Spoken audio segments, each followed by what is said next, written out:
berpikir sebagian profesor Malaysia sungguh amatir, penuh dengan utopia, bahkan ilusi. Celakanya, ilmu mereka yang penuh dongeng itu diajarkan pula ke pelajar negeri bekas wilayah Majapahit itu. Coba bayangkan, profesor Melayu palsu bernama Awang Sarian, ternyata sudah berilusi mengenai bahasa Melayu Supra, bahasa Melayu yang katanya merentasi Asia Tenggara, sejak tahun 2010.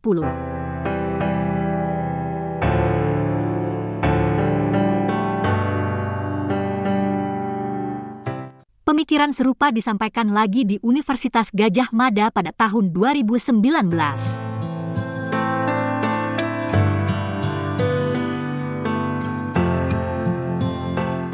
Pemikiran konyol itu juga digongkan kembali tahun lalu. Cara berpikir profesor keturunan Jawa ini sungguh mengawang-awang.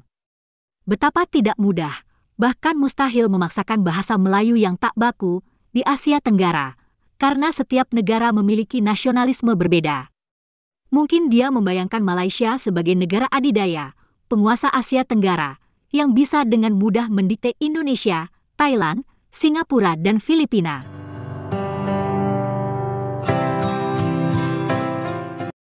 Awang Sarian mungkin juga lupa bahwa Indonesia pernah mengajak Malaysia untuk merdeka dengan perjuangan sendiri, dengan darah dan keringat sendiri.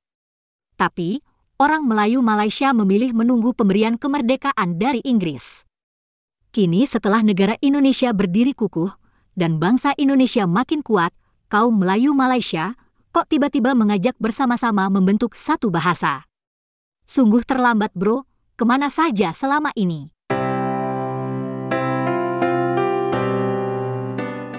Awang mungkin mengira bisa membodohi Indonesia. Ia terus memperjuangkan bahasa Melayu, bukan bahasa Malaysia, dengan alasan romantisme sejarah. Padahal sejarah bahasa Melayu pun bukan milik Malaysia, tapi milik Indonesia. Dari zaman kemerdekaan, paling lewat bahkan dari tahun 20-an, 30-an, sudah bermula gerakan mengangkat bahasa Melayu sebagai tunjang tamadun negara. Ya. Sampai sekarang belum selesai, bahkan pasang surut. Jadi perjuangan itu perlu diteruskan. Sejarah dan tata bahasa Melayu yang sangat penting juga diketahui.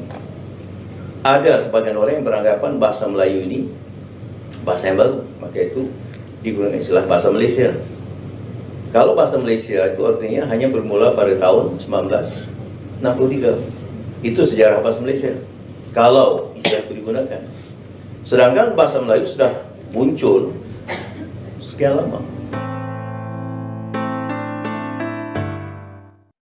Nah selanjutnya, kita simak pemikiran Awang yang mudah sekali dipatahkan oleh rekannya sendiri. Awang pun tampak kelimpungan. Saya cenderung mengatakan selagi Malaysia berkeras menggunakan perkataan bahasa Melayu sebagai bahasa rasmi Malaysia, bukannya bahasa Malaysia sebagai bahasa rasmi Malaysia, selagi itu Indonesia akan menolak kita. Walaupun Prof. Dr. Awang Sarian kata ada majlis antarabangsa bahasa Melayu, itu semua itu Mabim, kenapa tidak Mabim? Mabim tidak berjaya apabila perkataan bahasa Melayu mula digunakan. Pada masa bahasa Malaysia digunakan, Mabim itu mantap. Bila masuk bahasa Melayu, dia sudah menjadi longgar. Jadi teori saya lah, jadi tubuhlah satu majlis baru, majlis antarabangsa bahasa Melayu. Tapi pada saya, seorang yang pragmatik, kalau penutur bahasa itu berjumlah 200 juta, dan penutur bahasa Melayu kita berjumlah 20 juta, mungkin kurang lagi, tentulah 200 juta itu yang menentukan. Sebab penuturnya ramai dan dia juga berkembang dalam bidang akademik, dalam bidang budaya dan sebagainya. Bahasa Melayu itu pun datang daripada bahasa dia, bahasa Riau. Ya.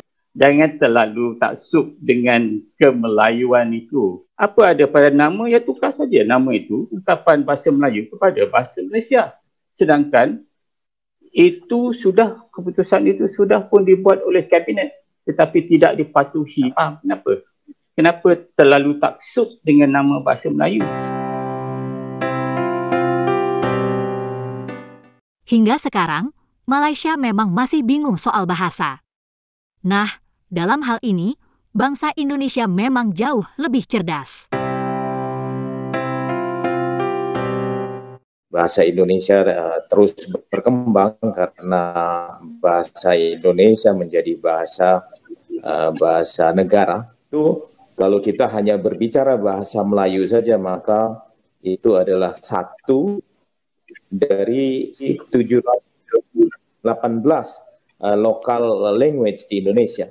Bayangkan pada saat dulu di deklarasi Sumpah Pemuda tahun 1998, kalau yang diangkat maka akan ada negara Jawa, negara Padang, negara Sulawesi, dan itulah cerdasnya pendiri Indonesia mengangkat bahasanya menjadi bahasa Indonesia yang memang akarnya, salah satu akarnya adalah dari bahasa Melayu.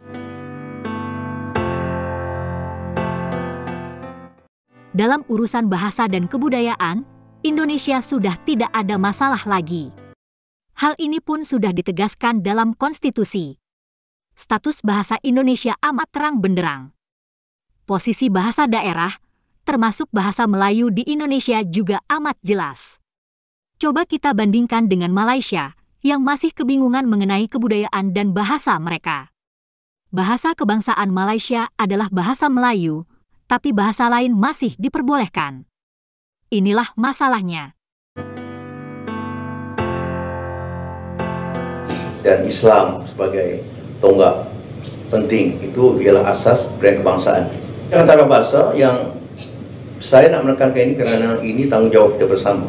Kalau kita tidak meneliti dan memahami kedudukan perancangan bahasa ini, mungkin kita tidak ada komitmen, ataupun kurang iltizam kita dalam memperjuangkan bahasa Melayu.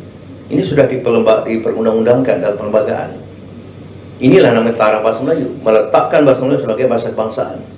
Indonesia bahasa nasional itu taraf paling penting tentang bahasa Melayu dalam perkara 152 disebut situ.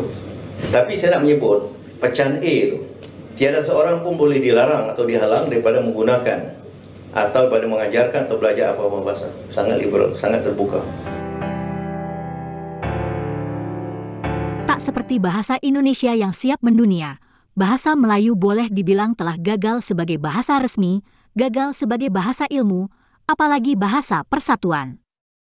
Konsep kebudayaan Malaysia pun masih lemah, karena kurang melibatkan kaum Cina, India, dan suku-suku lain di Malaysia. Konsep kebudayaan Melayu Islam masih terus digugat hingga kini.